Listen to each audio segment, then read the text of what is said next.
Muy buenas noches, bienvenidos a su programa Índice Económico. Soy Marilena Vega, es un gusto saludarle y por supuesto es un gusto saludar a Darío Celis. Darío, muy buenas noches. ¿Cómo estás, Marilena? Muy buenas Bien, noches. gracias. Rogelio Varela, muy buenas noches. Marilena, Darío, ¿cómo están? Buenas Rogelio. noches. Hoy platicaremos sobre educación financiera a temprana edad, en la adolescencia. Acompáñenos. La Asociación Mexicana de Distribuidores Automotrices solicitó una audiencia con el presidente Andrés Manuel López Obrador para pedirle que no regularice los autos chocolates porque tendría repercusiones negativas en la economía y medio ambiente. El próximo periodo vacacional dejará una derrama económica de 56,000 millones de pesos, el 50% de lo que se obtuvo en 2019, así estimó José Manuel López Campos, presidente de la Concanaco Servitur. México podría recaudar hasta 5,17% más del PIB si realizarían algunas modificaciones como el aumento de la participación de las mujeres en el mercado laboral y la generalización del IVA, así lo advirtió el Centro de Investigación Económico y Presupuestaria CIEP. El índice de confianza de los consumidores en Estados Unidos alcanzó 127,3 puntos, esto en junio, así lo informó The Conference Board. La educación financiera es una de las grandes asignaturas pendientes que tiene el sistema financiero, pero ya no hablemos de lo que es la educación a temprana edad. Vea lo que le preparamos. En México hace falta realizar un esfuerzo mayor para ampliar la educación en materia financiera. Se estima que en el país solo 32% de la población recibe alguna información de este tipo, lo que obliga a instituciones de gobierno y entidades financieras a incrementar los conocimientos de la población sobre el uso responsable del dinero. Este esfuerzo debe partir también desde las familias, pues la cultura mexicana ha limitado la conversación y educación entre padres e hijos sobre el dinero y las finanzas. La educación financiera parte de incentivar el hábito del ahorro, pero también de la inversión, ya que en muchas ocasiones existe miedo al abrir una cuenta de ahorro en un banco o destinar una parte fija de nuestros ingresos a productos de inversión. De ahí la importancia que cualquier iniciativa de educación financiera parta desde las edades más tempranas e incluso se incorpore a los contenidos de los libros de texto gratuitos para la educación básica. Una de las asignaturas pendientes en nuestro sistema educativo y por supuesto en nuestro mercado bancario y bursátil es la educación financiera.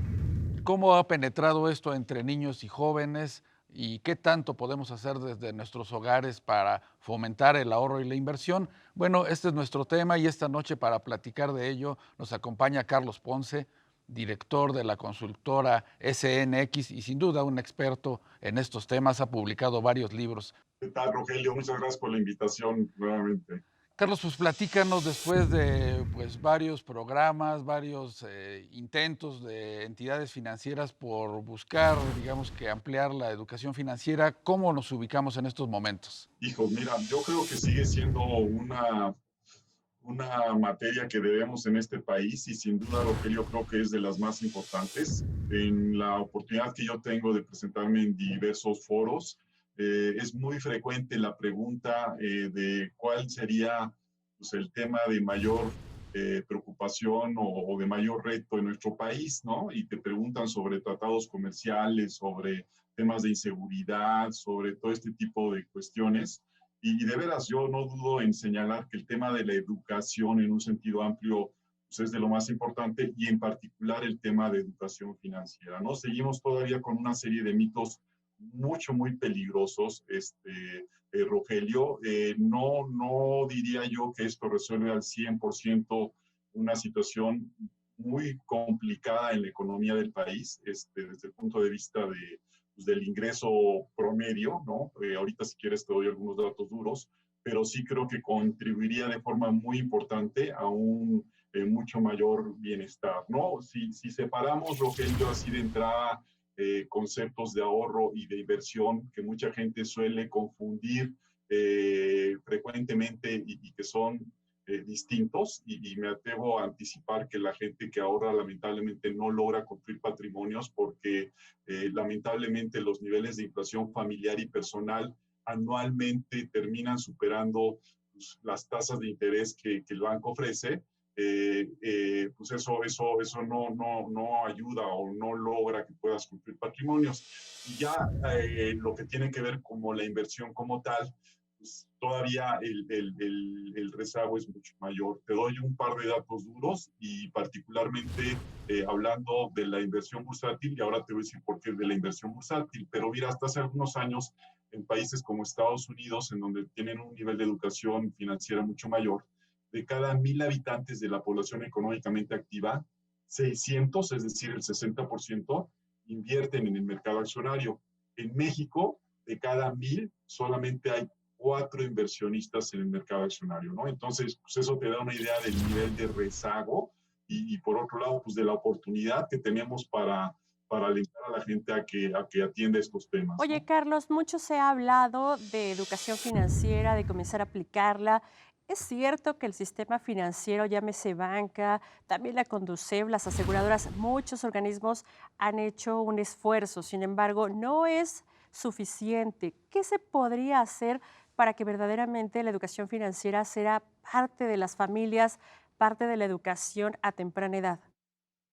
Pues mira, yo no sé si debamos, yo creo que es un tema de responsabilidad compartida, ¿no? Yo creo que el gobierno puede hacer algo, las instituciones financieras pueden hacer algo, ¿no? Nosotros como individuos también podemos poner O algo de cómo se nuestra. hizo en Estados Unidos, que fue el ejemplo que nos diste, cómo se hizo y qué podría aplicarse en México. Claro, mira, por ejemplo, te platico algunos ejemplos de Estados Unidos. En Estados Unidos, por ejemplo, tienes un número infinitamente mayor de compañías, miles de compañías cotizando en el mercado accionario. En México, lamentablemente, tienes un grupo muy reducido que apenas superan 140. En Estados Unidos, perdón, tienes, por ejemplo, una política que se le llama stock options o Ujú. opciones de acciones, en donde tú, una vez que formas parte de esta compañía como empleado, automáticamente te dan acciones de la empresa. Entonces, al ser una empresa pública, quieras o no, te empiezas a involucrar de manera importante en este mercado. Dos, ha sido también un tema en Estados Unidos en donde los propios padres que invierten desde hace tiempo, pues logran permear esa cultura a los hijos de tal manera que en Estados Unidos, pues tú ves jóvenes a edad muy temprana que participan de esta actividad. Te platico una experiencia que me gusta comentar de hace algunos meses, donde estando yo en Estados Unidos en una tienda de deportes, resulta que el cajero, que era un joven de 16 años, participaba en el mercado accionario y su portafolio de acciones era precisamente de empresas relacionadas con el deporte. Él desde su condición de cajero en una tienda de deportes podía ver pues, cuáles eran los productos y las marcas que más reconocimiento tenían y aprovechaba esa condición de consumidor a su favor como inversionista. O sea, interesantísimo y yo creo que es una forma pues, correcta de participar y de entender esto, ¿no? Ahora, Carlos, perdón, sí, dime, perdón, Rogelio. precisamente para romper esa barrera que existe, barrera cultural, te referías hace un momento a los mitos. ¿Cuáles son esos mitos que inhiben o que frenan la cultura del ahorro en México? Uno, por ejemplo, esta idea de que ahorrando nunca vas a perder o que la tasa de ahorro del banco es lo más seguro, ¿no? Ya decía yo hace un momento cómo sin querer minimizar la importancia del ahorro, pero mira, el ahorro tradicional, te voy a poner el ejemplo actual en donde la tasa de interés en México está en niveles de 4%, quítale el impuesto que es casi 1%, está arriba del 3%. Mira que te estoy hablando de tasas de interés muy altas a nivel internacional. En otros países están en cero o negativas, como es el caso de Europa. Pero cuando tú te pones a analizar realmente, Rogelio, lo que es el nivel de inflación a nivel personal o a nivel familiar, nosotros hicimos un estudio Ciudad de México clase media y el año pasado, pues este nivel de inflación no fue menos del 10%. O sea, quizá mucha de la gente que hoy nos atiende en tu programa pues coincidirá con que la escuela, el súper, la vacación, el doctor, etcétera, etcétera, pues no te sube 3-4% al año.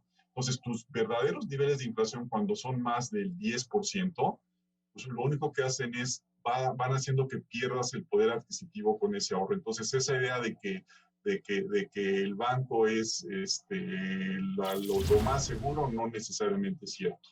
Luego también tiene muy arraigado, entre otros mitos, Rogelio, el mito también del bien raíz, ¿no? Y tampoco digo que esté mal, pero cuando hablas de inversión por muchos años, mis abuelos, mis papás, oían hablar de inversión y en automático pensabas en bienes raíces, ¿no? Insisto, no es algo malo, pero no es lo único. Cuando tú analizas portafolios de inversión de los grandes creadores de patrimonio, la verdad que los bienes raíces no son una parte importante de estos portafolios. No son malos, tienen también ciertos riesgos, pero no es la parte que más contribuye ni es el único elemento de inversión que hay. A propósito de los mitos, finalmente se tiene la idea de que invertir en bolsa es algo muy elitista para gente pues muy acaudalada. Esa percepción que se tiene, ¿tú crees que ya está cambiando? Creo que muy poco, Rogelio, y son mucho lo que dices.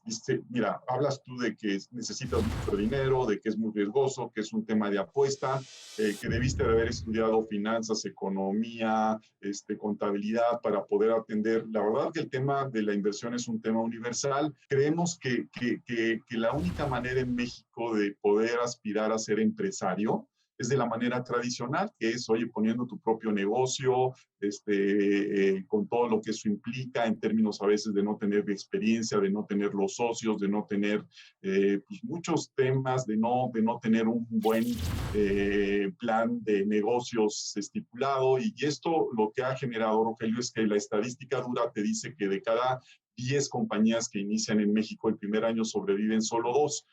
Hay mucho también en términos de hacer más por el mercado en el tema de la comunicación. Yo estoy convencido de que la inversión bursátil realmente lo que representa es la oportunidad de que tú te vuelvas empresario de una forma diferente. Eso es lo que representa la inversión bursátil. Cuando tú decides ser dueño aunque sea de una acción de las empresas más importantes a nivel mundial, no solamente en México, porque desde México ya tienes esa posibilidad hoy de ser inversionista global, ¿no? Pues realmente tienes el mismo beneficio que tienen los dueños mayoritarios de empresas tan grandes como muchos nombres que te puedo dar. Me doy cuenta que a mucha gente le cuesta trabajo pensar que ellos realmente pueden ser empresarios de estas compañías, pero es una realidad, ¿no? Te queremos agradecer que nos hayas acompañado esta noche en Índice Económico. Muchas gracias por acompañarnos. Importante la educación financiera en cualquier país. Eso eleva la productividad, las condiciones, el mejor uso de las herramientas financieras. Darío. Sí, y es una de las grandes asignaturas pendientes y uno de los grandes dolores de cabeza de bancos, de afores, de casas de bolsa, de cajas de ahorro, de todo lo que es la estructura financiera de este país, que la gente no sabe ahorrar. Por supuesto, y también pues esa mala costumbre que tenemos en nuestras casas de no hablar de dinero, cuando es muy importante fomentar pues desde muy pequeños la cultura sobre todo del ahorro. Así es, pues ya hay muchas casas ya seguramente en las nuestras. ¿Tú hablas de dinero con tus hijos? Sí. ¿Tú, Darío? También. Por supuesto, entonces vamos avanzando, pero hace falta muchísimo. Gracias, muy buenas noches, Darío. María Elena, Rogelio, buenas noches. Buenas noches, Rogelio. Buenas noches, María Elena, Darío. Gracias por habernos acompañado. Recuerde que el próximo miércoles tenemos una cita aquí en Índice Económico, 11:45 de la noche. Pásela bien. Buenas noches.